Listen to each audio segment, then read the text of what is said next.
and welcome back to my film and TV channel. Another So Far So. Well, we have a look at something I can't binge watch it because we're having to watch it weekly, or sometimes you get a couple of episodes up top and then one a week. And this week, I was looking forward to this, although some of the others I've sort of fell out of love with, really. We're on something like The Mandalorian. You know what we're talking about today? We're talking about another Star Wars spin-off. And we're talking about one called Skeleton Crew, which is a Star Wars adventure, the classic science fiction television series created by John Watts and Christopher Ford. For Disney Plus, of course, who are in charge of all these, and of course it's part of the Star Wars franchise taking place in the same time frame as the Mandalorian series and its interconnected spin-offs after the events of the film Return of the Jedi, 1983, flipping heck, 41 years ago. And this will run over 8 episodes from December the 2nd to January the 14th.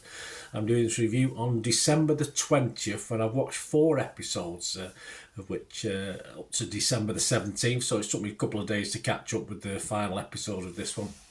About 35 minutes plus. They do vary. The least I've seen so far is 35 minutes, so that's the length of time. What's it about? Well, it is more aimed at a younger audience, this, but I'll say a family audience, because that's what it's all about, isn't it? Watching these things with your kids and your grandkids, etc.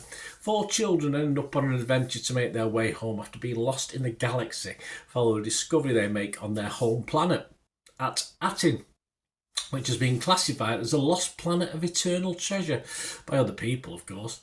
Jude Law stars in this, Ravi Cabot-Conyers, Ryan Kiera Armstrong, Kiriana Kratter, Robert Timothy Smith, Tund Adebimpa, Kerry Condon and Nick Frost. Just a mainly young cast. Obviously the four protagonists are all young ones. One's an elephant, so I don't know. Well, it looks like an elephant anyway. Premiered on Disney Plus on December the 2nd. Yeah, we got the first 2 episodes of this one, so I've caught up to episode 4. I think the problem, and it's not really a problem with this film, but the problem with any sort of film like this is putting kids up front and centre. Possibly more so than adults. They have to be characters you enjoy watching. Certainly from an adult point of view. Of course, kids would be more inclined. But, you know, these are family films at the end of the day. So they have to appeal to adults as well. My first thoughts on the one with the trunk, why, is probably the first question I asked. Surely another sort of humanoid type form might have worked a little bit better, but 4 episodes in, I'm neither just that bothered or care less. He's just another character in the actual series.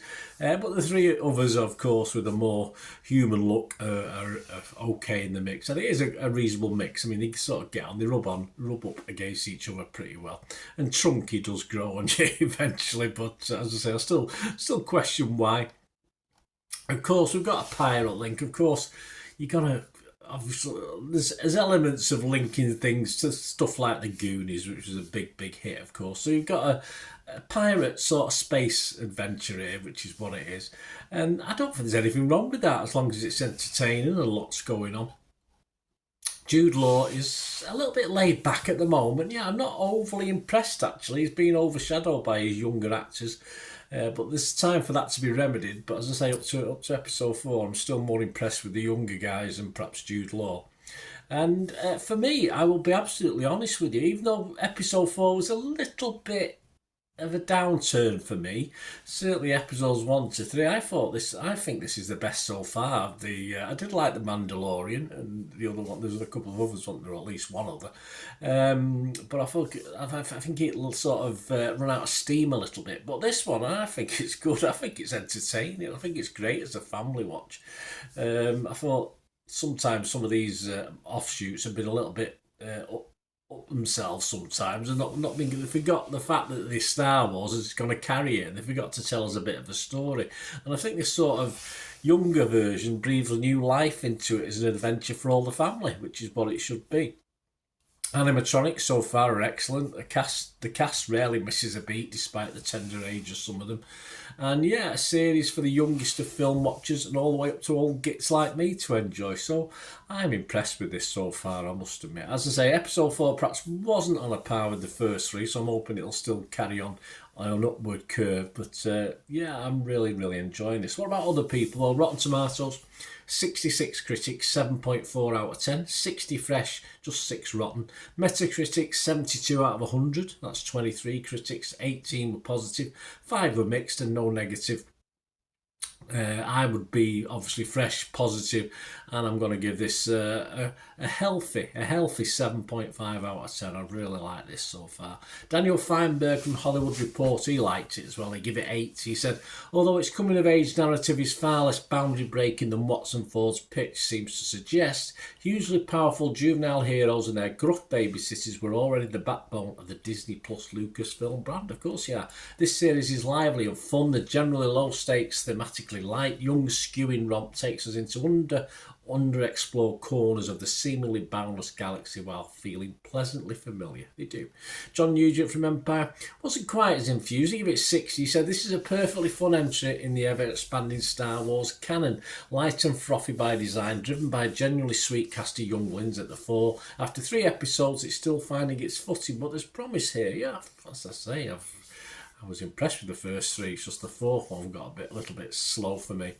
But it has its detractors. Yes, Rodrigo Perez from Playlist website only give it 42 and said, honestly, let's bring back the era of pilots that need to be greenlit before an entire season of television is made. Because you can be 100% assured if Skeleton Crew was created for HBO or FX or any company that actually understands TV and makes it on the regular basis, it would not get a series order. I don't know what Rodrigo's going on about. Would either go back down to the drawing board and be rehauled or just not move forward and get blasted out of existence like Alderaan.